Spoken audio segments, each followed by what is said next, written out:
Hello, and welcome to our first ever episode of Legacy, where we focus on alumni women in PV sports.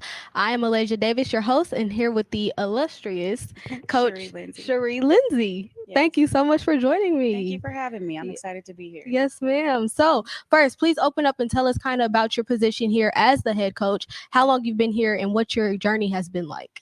Yeah, so I got here in March. I started on March 10th of this year, and I graduated from here in 2011. Mhm. But my journey since I've been here it's been awesome. You know, we had a full spring season, well, half a spring season with the team where they kind of had to hit the ground running. Where it was like, okay, we got this new coach. She's expecting a lot. Like, what's going to happen? It's always a weird transition when you get a new coach, and so they just kind of hit the ground running. They were ready to go, and so that's what we've done up until this point, and it's been really great. Yeah.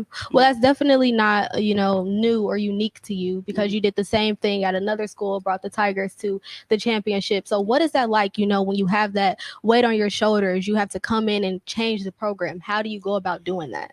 Oh, I love it. I love the challenge, and like we teach our athletes to always love up a challenge as well. And Yes. so anytime that you can like really come in and like build something and mold something, that's a challenge you should want to have. And so yeah, I'm no stranger to coming in and flipping programs and making them into successful teams and making athletes love the game and just overall elevating the gym, elevating the conference, which is always going to be the goal. But I love it. I love to be doubted. I love for to prove people wrong. That's kind of just been the story of my life and even my family's life. We prove people wrong, and so we kind of instill that in our athletes as well. So. That's good.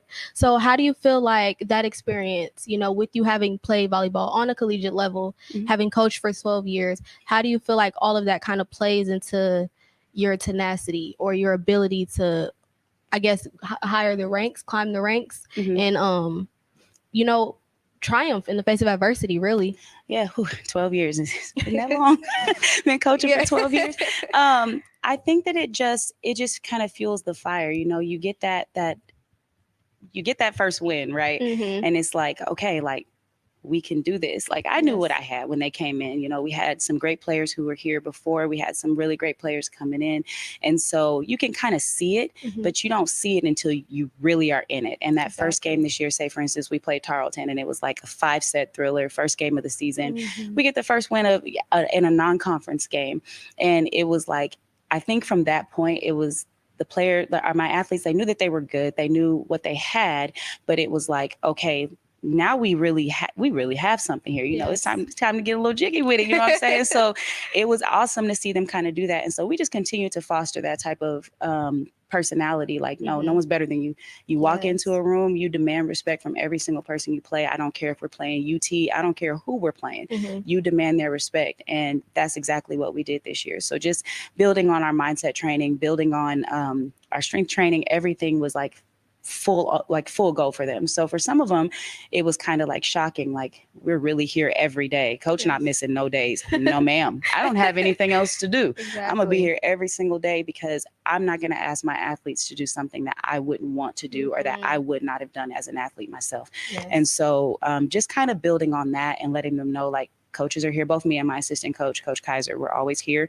We're going to build you up. We're going to make you into better volleyball players. But I think more importantly, we're going to make you guys into better young women. We're going to give you the Yes. tools that you need after you're done being an athlete, so you can go off into the world and do your thing. But we're going to win some games first. So that's important to me Yes. too. So. And I think that is beautiful. Showing that as the coach, I'm dedicated to you. I think it Mhm. makes it more real and a lot easier for the students to then be dedicated to you as the coach, as well as to the sport. Yeah. Because they're not only making a commitment to their team, they're making a commitment to the coach. Yeah. So I think that you leading by example, especially, being new, only here since March of this year, Mhm. already made it to the semifinals. I feel as though you really illustrated that. So kudos to you Thank you. on that. Two Yes. points. It was 2 points. I'm still a little salty. No, no, it was. Oh man, that game. Again, I have such a young group, right? So Mhm. learning to kind of fight through adversity, we go back to that of like, okay, like you're down 2 sets, and Mhm. that was actually the story of the whole tournament for us. Down 2 sets to Texas Southern, down 2 sets to FAMU, and it's like, okay, what are you guys gonna do? Are you Mhm. guys gonna roll over and lose? Or are you guys gonna love up that challenge of coming back out and refusing to lose the game? And we Right. did it against Texas Southern. That was utter craziness, and then playing against FAMU, who was, they were back-to-back champions. So they had experience there. So that I'm like, okay, like this is a team who has experienced a championship. So they know what it takes. So what are you guys going to do? And they came out, and like I said, we lost by 2 points. And of course that's gut wrenching, but I do also feel like for a young team, they almost have to feel that, because you don't want to feel that again. Right. Yes. So we know what we need to build in the spring when we go pretty hard this spring, because our spring seasons are very intense, but also like, you know what you need to do for the fall. So we're going to give y'all little tools for your toolbox so you can be successful going forward. So, right.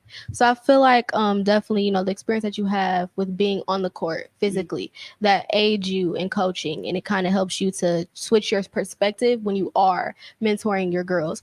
How do you feel as though that experience has aided you and has benefited you in coaching? How do you think your coaching style is different from maybe what you're used to or what you have experienced? Yeah, the easiest way to kind of explain that in a nutshell is I'm a Lindsay. All right. Like you grow up in my household with me, it all makes sense. Even if you sat at the kitchen table with me, my 3 little brothers and my sister and my parents, you would understand why I guess I am the way I am, the way I coach the way I do. The oldest coach I know, the best coach I know is my dad. He's a football coach. And so it's like, I really see that you all right with me.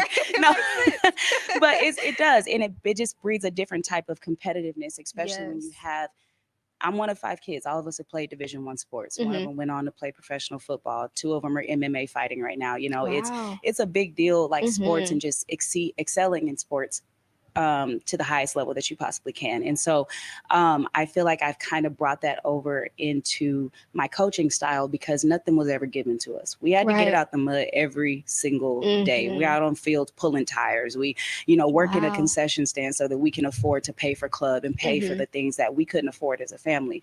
And so those are things that built us up character-wise to never let down, never back down. And then, of course, having like a family of athletes. Dad played football, uncles played football, his sons did.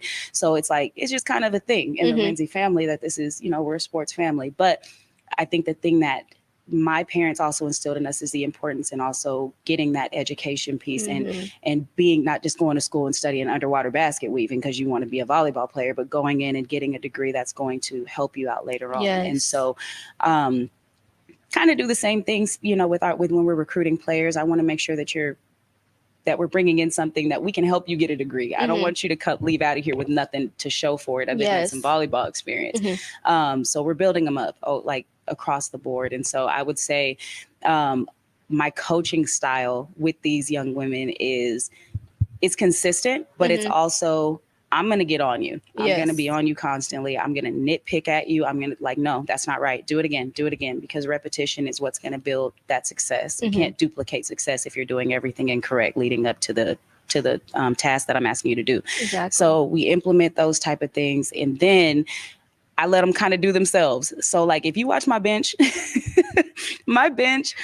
there's a lot of stuff that goes on that bench. It's a lot of energy. They're dancing, they're doing their things. And I've had coaches like, Coach, like, why you let them act like that? And I'm like, well, because when they act like that, my team calms down. And I'm not going to, if that's the only way that I'm going to get these young women to like focus in and do what they need to do, because that energy is infectious, then that's what they're going to do. And I can't put these athletes into a box and say, this is how you're supposed to act. You cannot play at your highest level if you're not able to be yourself. And so we foster that type of an environment, because that's the environment I had. I'm a hard-nosed, hard-headed coach, and I was also a hard-nosed, hard-headed player. And so we kind of just let them do them, and it works. So okay, so I kind of want to pinpoint something that you said, stick a pin in something.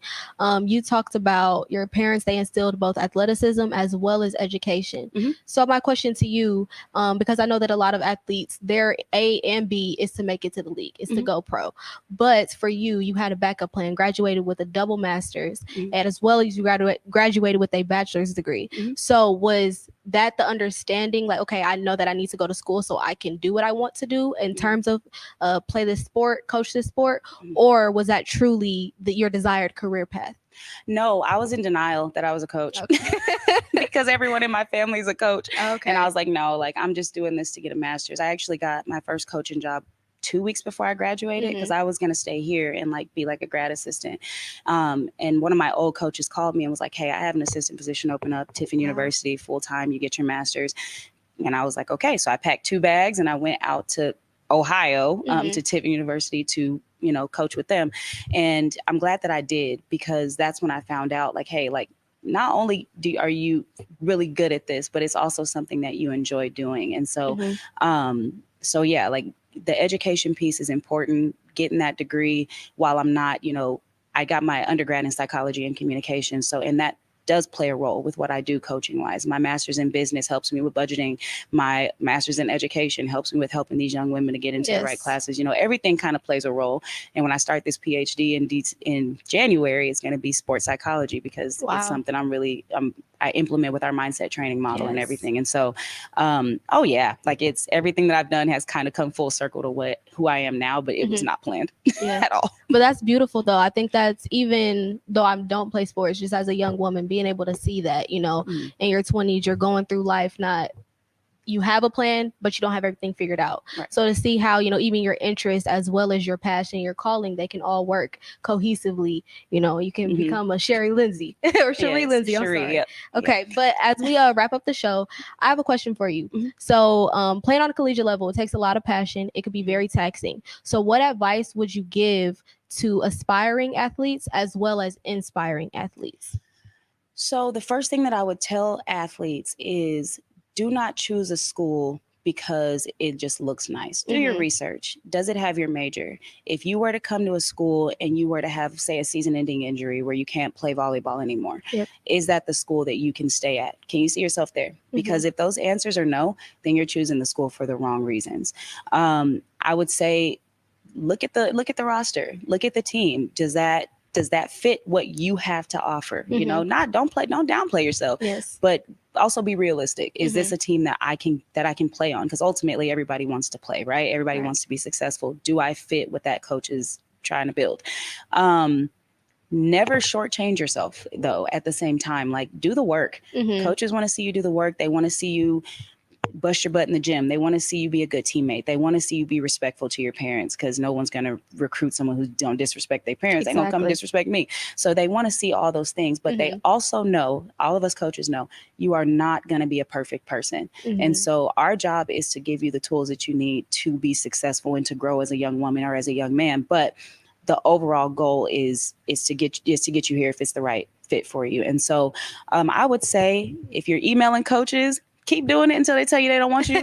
We get a lot of emails. Keep emailing them. Don't let down. There's somewhere for everybody to play, whether it's here, anywhere else. If you're 6'2" and you're an outside, you can come play with me anytime. But there's also, there's somewhere for everybody to play. So never shortchange yourself. That's beautiful. Well, thank you so much for that advice. Yes, no problem. This has been a great interview, a great conversation. That will conclude today's first ever episode of Legacy. Thank you so much for being our first guest. Yes. I'm your host, Alaysia Davis. Make sure you tune in for more KPVU-TV content. Thank y'all for having me. Thank you.